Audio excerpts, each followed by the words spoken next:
Good evening. I'd like to call to order the City of Beavercreek's Board of Zoning Appeals regular meeting for Wednesday, June the 12th, 2019 at 6 p.m. My name is Glenn Dewar, the Vice Chair of the BZA. I'd like to ask for a roll call. Mr. Archibald? Here. Mr. Bodla? Yes. Mr. Hung is absent. Mr. Durr? Here. Are there any motions on the floor? I'd like to move to approve the absence of Mr. Hung. May I have a second? Yes, I second. All those in favor? Aye. Yes. Aye. Any opposed? Any abstentions? Motion carries. I'd like you to look at item 3 on the agenda, that is the approval of the agenda. Are there any modifications or corrections to the agenda? If not, is there a motion on the floor? I approve. You move I to, move to approve it. okay. And I second that motion. Okay, we have a motion on the floor. All those in favor, please say aye. Aye. Any opposed? Any abstentions? Motion carries. I'd like to move to item 4, that is the approval of the minutes. Are there any additions, deletions, corrections to the minutes? And if not, is there a motion? I move to approve the minutes as written from last meeting. I second. Okay, we have a motion on the floor. All those in favor, please say aye. Aye. Any opposed? Any abstention? Motion carries. We'll move on to the public hearing portion of the meeting. I'd like to call upon Ms. Gillow to read case V19-3 of Brian Sherman, 1191 Fudge Drive in Beavercreek. This is case number V19-3 on an application filed by Brian Sherman, 1191 Fudge Drive, Beavercreek, Ohio, 45434. The applicant is requesting a variance from Chapter 158.031 F1 of the City of Beavercreek zoning code, requesting permission to construct a garage addition that would encroach into the 10-foot required side yard setback in an R1A district. The property is located on the west side of Fudge Drive, 5 lots south of the intersection of Ader Drive and Fudge Drive, further described as Book 5, page 16, Parcel 7 on the Greene County Property Tax Atlas. I'd like to call the applicant to the podium, please. If you could read the script in front of you, please, and then give a description of the variance request, and then a justification for approval, please. Thank you. I, Brian Sherman, from 1191 Fudge Drive, Beavercreek, Ohio, 45434, affirm that the testimony I am about to give before the Board of Zoning Appeals of the City of Beavercreek is the whole truth to the best of my knowledge. Thank you. All righty. The proposal for or the request that I'm asking for is a minor variance to construct a garage addition attached to the side of my home. It is for a total of 16 inches into the 10-foot setback, which would leave an 8-foot, 8-inch setback on the south side. Worth noting that the combined setbacks on both sides still, with this variance, would fall within the 25-foot amount. I have discussed this project with my neighbors, specifically Victor Ingalls at 1181 Fudge Drive. He is directly to the left of my home. Worth noting, too, that my garage is on the left end, his garage is on the right end. So the project is garage to garage. I'm not really encroaching on his family room or anything like that. He indicated he has zero problems with this proposal. We have a great relationship, and frankly, he comments on my property a lot. So,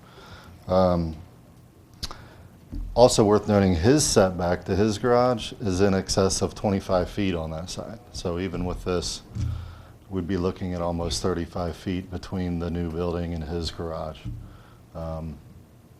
So from the property line to his building is close to 26. So quite a bit of room there. I have spent a lot of time on this project, something I've been planning on a lot of my life. I'm very much into working in the garage and hobbies of that type. A year ago or so, we got serious about the project, and I just want you all to know I've spent a lot of time laying this out and trying to figure out the best way, and unfortunately, what I really come down to is this need, you know, to cut 2 feet off of it to get it within there. It sounds like a little bit, but it really would, I probably wouldn't even do the project. It really is that big of a deal. So with that being said, I've designed and spent considerable investment into the design of this thing, and it's very attractive. It blends into the house well. Brick and stone and landscaping is all going to be up to speed on it, and I think it'll be a significant enhancement to the property and the neighborhood in general. So, do you have any specific questions about the We'll building? address those pretty soon. Thank you. Okay, thank you for your time. Appreciate it. I'd like to open the public hearing, call on the, on staff to make comments, please. Thank you, Mr. Chairman. First of all, let me, I, Sandra Pereira, 1368 Research Park Drive, affirm that the testimony that I'm about to give before the Board of Zoning Appeals of the City of Beavercreek is the whole truth to the best of my knowledge. Before you is an application requesting approval of a variance to allow for a 1.3-foot encroachment into the 10-foot required side yard setback. Should you choose to approve this variance, it would allow for the construction of a approximately 1,340 square foot garage within an R1A single family residential district. So the property is located at 1191 Fudge Drive within Audubon Park, Section 2. As I stated, the property is zoned R1A single family residential, and Section 158.031 of the City of Beavercreek zoning code, which is the schedule of permitted uses, outlines the required setbacks within an R1A zoning district. Within this district, properties are required to have at least a combined side yard setback of both side yards of 25 feet, with one of them being, with both of them being at least 10 feet.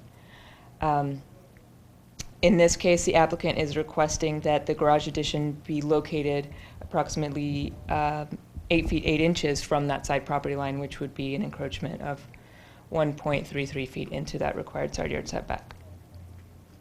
As you've seen in the applicant's justification, and as he stated here, he would like to construct that garage in order to accommodate his hobbies. As the board is aware, and as I've stated previously, what staff looks at when evaluating whether or not to give a recommendation of approval or disapproval for a variance, we, outside of the 8 factors in the code, we look at two additional factors just to kind of sum those up and give a better idea. And the first is that the applicant can't create the need for the variance. So because someone wants to do something because they have stuff, you know, generally isn't a justification for variance. And then the other criteria that we use, kind of the benchmark, is can the applicant meet the requirements of the code without causing some sort of undue hardship. And in looking at this case, you know, making the garage 1.3 feet narrower than is shown in the plans, which would be approximately 40-something square feet, 60-something square feet less than what's being proposed of this 1,300 square foot garage, doesn't seem to be that much of an inconvenience. And you know, it can easily be done. I mean, that if you look at the photos, the plans of the garage, it's, you know, it's wider than the existing garage. If he were to match what the garage that he has out there now as far as size goes, he would be well within the requirements of the zoning code. So using those 2 criteria, staff cannot recommend approval of this variance. As you know, you can choose to approve or disapprove it regardless of staff's recommendation. as outlined in the attached resolution. And then if you have any questions, I can answer those following the public hearing. Thank you. This time I'd like to open the public hearing portion. The time restriction is for 3 minutes. Technically, 2 people can forfeit their time, giving a person upwards of 9 minutes to speak. Is there anyone in the audience that would like to speak in the public hearing portion?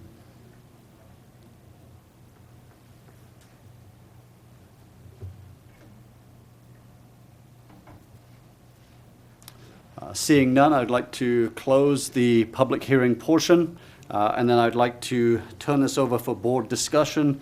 Mr. Archibald, sorry. Am I able to say anything else during that public thing or no? Uh, Other people? I guess we will address our questions to you, so you're welcome to make a statement at that time. But Mr. Archibald, Mr. Butler, you are welcome to ask your questions at this time, if you have discussion.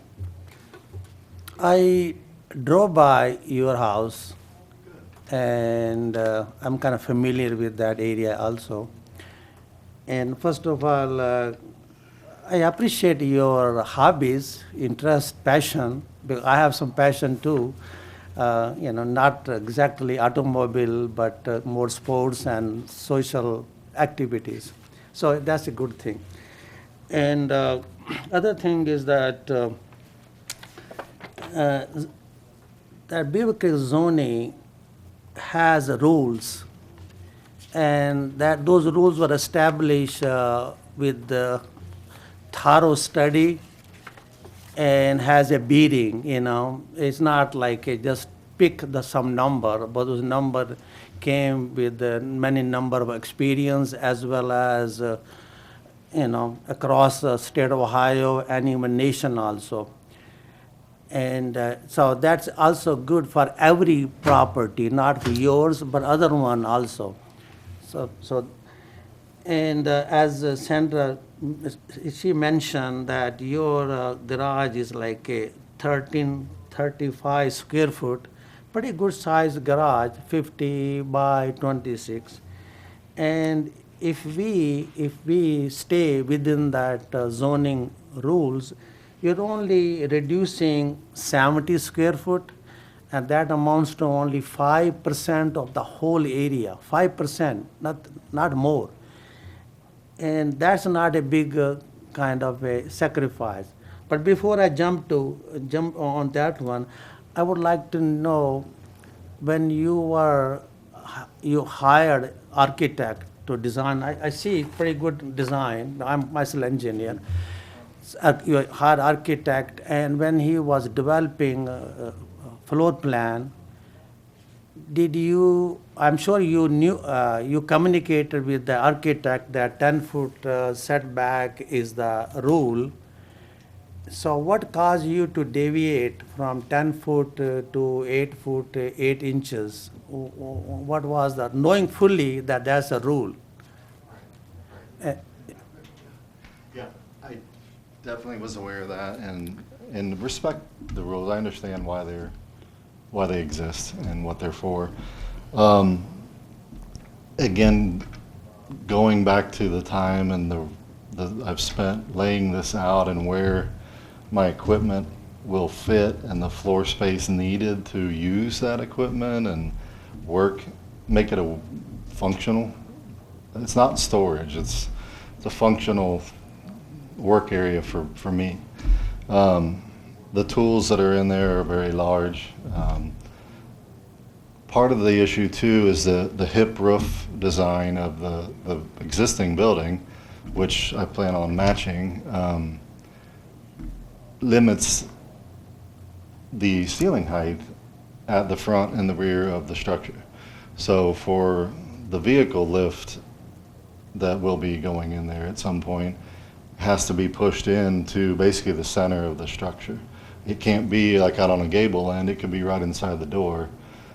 Now I've got to be in, nearly 15 feet before I can get the ceiling height. So that's got to go in one certain area and can't really work anywhere else. So to accommodate the rest of the footprint of the floor plan, in the area that you need to run the tools and the shop equipment in there. I put a lot of thought into it. I really did. I really wish I had an extra couple feet and we wouldn't have to do this, but there is reasons for it. You know, I know it sounds like a little amount. Actually got this work down to the smallest amount I could. I'd rather it be bigger. I know what you're saying, it's 5% or whatever. I'd rather this be much bigger, but I understand the limitations of where I'm at. That being said, we love the house. We've been there since '01. We've done nothing but improve the property. If you drove by it, you can see it's maintained better than most around me, to be honest with you.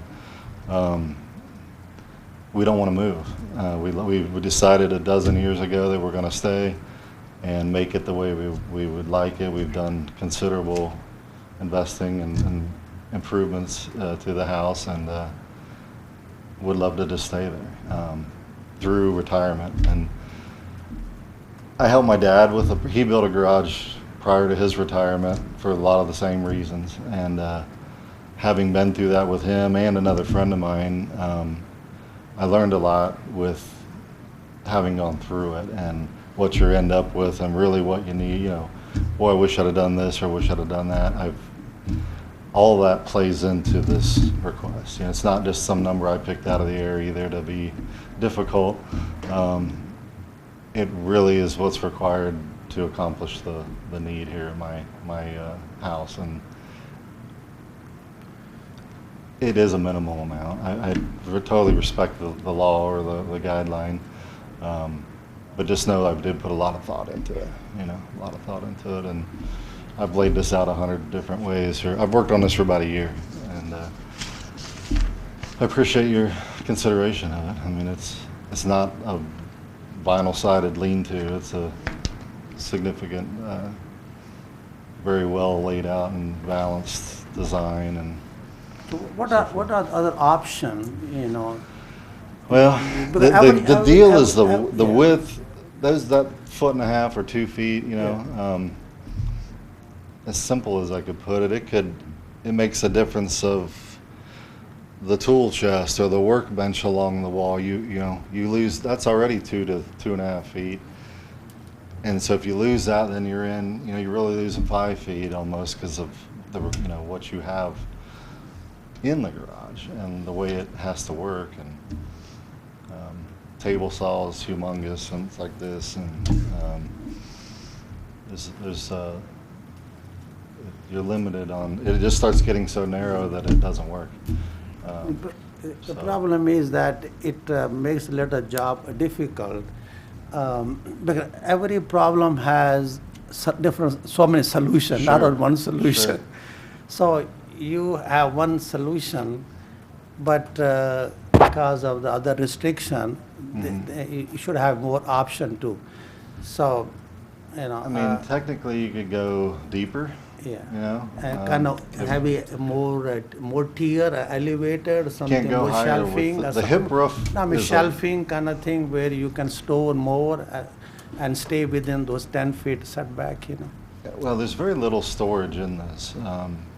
The hip roof design, again, there won't be really any usable attic space, and Mike could, back me up on that, but because of the hip, it limits, that the usable space is to get any ceiling height out of it, and you can't go higher because of the existing angles of the hip roof and stuff. For it to tie in and look right, it limits the whole overall shape of it or whatnot. So, Any more? I Mr. don't know. I Archibald? hope that helps. I'm not a building engineer at all, but I've asked those same questions, and given it a lot of thought and worked on this a lot. Mr. Archibald, please. Okay, thank you. Thank you.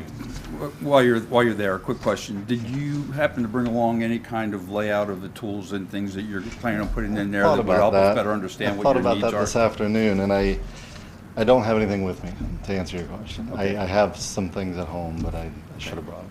Yeah. I appreciate the effort that you've put into this. Yeah. And I like the design. I'm a little disappointed that you're gonna lose that beautiful side yard you've got. Well, and I love my yard, and if you drive by it, you can tell. I mean, I take care of my yard and my flowers and all You're that not gonna have stuff. it after a while. You I won't have, do. you won't have your tree, but tree will be gone. Well, there is the one, it's a crabapple tree, and yeah, my wife's not real happy about that either, but we do plan on landscaping. I've lost, unfortunately, a couple trees already due to the ash borer problem, and we plan on planting some significant trees behind this to Okay. increase that, All you right. know. But again, you got to remember, there's still going to be 35, 36 feet there. I understand, but you're encroaching into the setback. You Right, know, that's, right. and like Mr. Butler said, it appears that there are other alternatives that could be considered, maybe not as slick and as nice as this, but without seeing what you're gonna do kind of inside the facility, Yeah. but The anyway, thank lift you. would be in the center to the right, and Because It from the has to front, be. it looks like you have enough room to accommodate that, you know. it seems that way, That's yeah. 16 inches. Yeah. It's not even 2 feet, it's only 16 It's- inches. right. Right. And that, Okay. I see both sides of it, you know. I understand. Thank you very much. Thank you, appreciate it. I do have a question for Ms. Peralta. Hi. Hello. So, am I correct in my understanding that the setback will be measured from the side yard property line to the foundation of the foundation of the building? Not necessarily anything that hangs over the foundation? Yes, when we do the inspection, what we ask is that you mark out where you were going to dig out the foundation. And that's the only inspection the city does. So you dig out the foundation and we measure from the property line to the edge of the foundation. And that's our measurement. That's I where we're really don't measuring want to from. get into solutions here, but theoretically, he could put his foundation in and have the part of the building hang over another foot or so into, Theoretically, yes. theoretically, okay. Thank you very much. I don't have any other questions right now. Thank you. I like to ask this question every time, whether or not there's an HOA involved. There is an HOA? No HOA, okay. I drove by your house as well. Very nice property, very well kept. I love the idea, but I do agree with staff that there are alternatives here in terms of what can be done. My concern actually looking at the diagram is that I like the symmetry of the garage doors, 16 by 7 and 16 by 8. I see that works well, but the face brick for the new garage extension is actually going to be a fair bit wider, at least from what I can see, to the existing. So you might actually lose symmetry, and in doing so, it might make sense to make it symmetrical on both sides, which would then bring you inside of the 16 inches. It's an aesthetic point, but I think in that regard, and I agree with Mr. Butler, I think you could go backwards. I think there's plenty of space from what I can see, 71 feet. If the design is for a workbench, things of that nature.